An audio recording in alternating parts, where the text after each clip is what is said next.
Hi friends, welcome to village NK vlogs అండి. ఎలా ఉన్నారు మీరందరూ? నేనైతే బాగున్నాను ఫ్రెండ్స్. అయితే ఫస్ట్ సబ్స్క్రైబ్ చేసుకోండి, అలాగే సపోర్ట్ చేయండి ఫ్రెండ్స్. ఛానల్ పెట్టాను కదండి, కొంచెం సపోర్ట్ చేయండి. ఈరోజు అయితే బగారా రైస్ అలాగే చికెన్ షెర్వా గోంగూర అయితే చేస్తున్నానండి. మా స్టైల్లో ఎలా చేస్తామో చూడండి, అలాగే లైక్ చేసి కొంచెం సపోర్ట్ అయితే చేయండి ఫ్రెండ్స్. పదండి ఎలా చేస్తానో చూద్దురు కానీ. ఫస్ట్ గోంగూర ప్రిపేర్ చేద్దామని గోంగూర అయితే ఒలిసేసానండి. ఇప్పుడు గుప్పుడు పచ్చిమిర్చి అయితే తీసుకున్నాను, హాఫ్ కిలో చికెను. ఇప్పుడు గోంగూర మొత్తం శుభ్రం చేసేసి కుక్కర్లో అయితే పెడుతున్నానండి, తొందరగా అయిపోతుందని. అప్పటికే చాలా లేట్ అయిపోయింది వంట చేయటానికి. ఇంకా టమాటా, పచ్చిమిర్చి, గోంగూర, కొత్తిమీర, అలాగే కొంచెం పసుపు, కారము, అల్లం వెల్లుల్లి పేస్ట్ ఒక స్పూను, కొన్ని నీళ్లు, ఒక ఉల్లిపాయ వేసి కట్ చేసేసాను. ఇంకా అలాగే నేను నూనె కూడా వేసేస్తున్నానండి, ఇంకా తాలింపు పెట్టే అవసరం లేకుండా.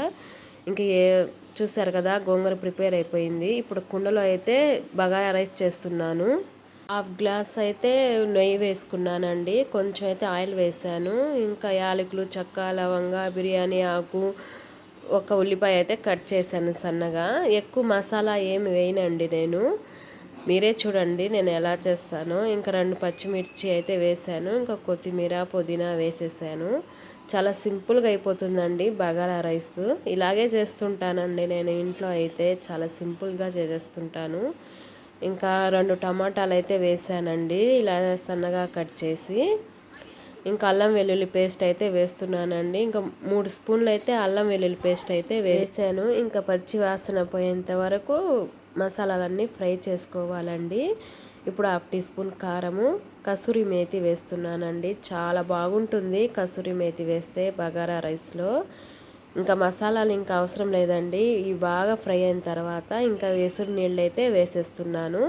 ఇప్పుడు కొంచెం ఉప్పు వేసానండి, రుచికి సరిపడంత ఉప్పు అయితే వేసుకోండి. ఇంకా మూత పెట్టేశాను. ఇలా కుండలో బగారా రైస్ చేసిన, చికెన్ బిర్యానీ అలాంటివి చేసిన టేస్ట్ సూపర్గా ఉంటుందండి. నేను ఎప్పుడు చేసినా ఇలాగే కుండలో అయితే చేస్తుంటాను. ఇంకా ఎసురు వచ్చేసింది. ఇంకా బియ్యం ఫస్టే కడిగి పెట్టుకున్నానండి. ఇంకా బియ్యం అయితే వేసేసి బాగా కలిపేస్తున్నాను. మళ్ళీ మూత పెట్టి ఒక 5 నిమిషాలు ఉడకనివ్వాలండి. ఉడకనిచ్చి మళ్ళీ ఇంకోసారి కలుపుకోవాలి. కలుపుకున్న తర్వాత మళ్ళీ మూత అయితే పెట్టేశానండి.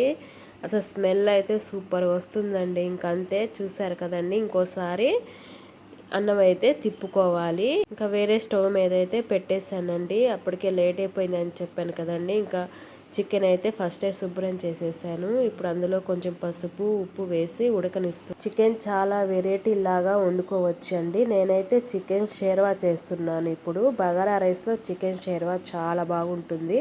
బాండిల్ పెట్టి ఉల్లిపాయలు, పచ్చిమిర్చి వేసి వేగనిస్తున్నాను. అలాగే ఒక టమాటా అయితే వేసానండి, ఎక్కువగా వేసుకోకూడదు చికెన్ షెర్వాలో, టేస్ట్ ఉండదు అసలు. ఇప్పుడు అల్లం వెల్లుల్లి పేస్ట్ వేసాను. ఇంకా పచ్చి వాసన పోయేంత వరకు కొంచెం ఫ్రై చేసుకొని కొంచెం పేస్ట్ కూడా వేస్తున్నానండి. కొంచెం వేయాలి, ఎక్కువ వేస్తే అంత టేస్ట్ ఉండదు. ఇప్పుడు కొంచెం పసుపు, ఇంకా 2 స్పూన్లు అయితే కారం వేసాను. ఇంకా కారాన్ని బట్టి వేసుకోండి, ఎక్కువ అయినా వేసుకోవచ్చు. నేను కొంచెం తక్కువగా వేసాను, మేము కొంచెం తక్కువగా తింటాం. ఉడికించుకున్న చికెన్ మొత్తం వేసేసానండి. వేసి కొంచెం ఉప్పు వేసి బాగా కలిపాను. ఇలా కలుపుకున్న తర్వాత పుదీనా, కొత్తిమీర వేసి బాగా కలపాలండి. ఇంకోసారి కలిపి కొంచెం గరం మసాలా అయితే వేస్తున్నాను. గరం మసాలా లేకపోతే స్లిప్ చేసేయండి. ఇంకా అలాగే చికెన్ మసాలా కూడా కొన్ని నీళ్ళు అయితే వేసి కొంచెం ఉడకనిచ్చానండి. ఇంకా అంతే, చికెన్ షెర్వా అయితే రెడీ అయిపోయింది. ఇలా ట్రై చేయండి ఫ్రెండ్స్ మీరు ఒకసారి. ఇంకా అంతే అండి, ఇంకా గోంగూర, బగారా రైస్, ఇంకా చికెన్ షెర్వా రెడీ అయిపోయింది. ఇంకా నేనైతే వేసుకొని తినేస్తున్నాను, అప్పటికే టైం చాలా అయిపోయిందండి. ఇంకా ఈ వీడియో మీకు నచ్చిందా? నచ్చితే సబ్స్క్రైబ్ చేసుకోండి, అలాగే లైక్ చేయండి, షేర్ చేయండి ఫ్రెండ్స్. ఇంకా మీకు ఏమేం వంటలు కావాలో కామెంట్స్లో అయితే రాయండి, నేను తప్పకుండా చేస్తాను.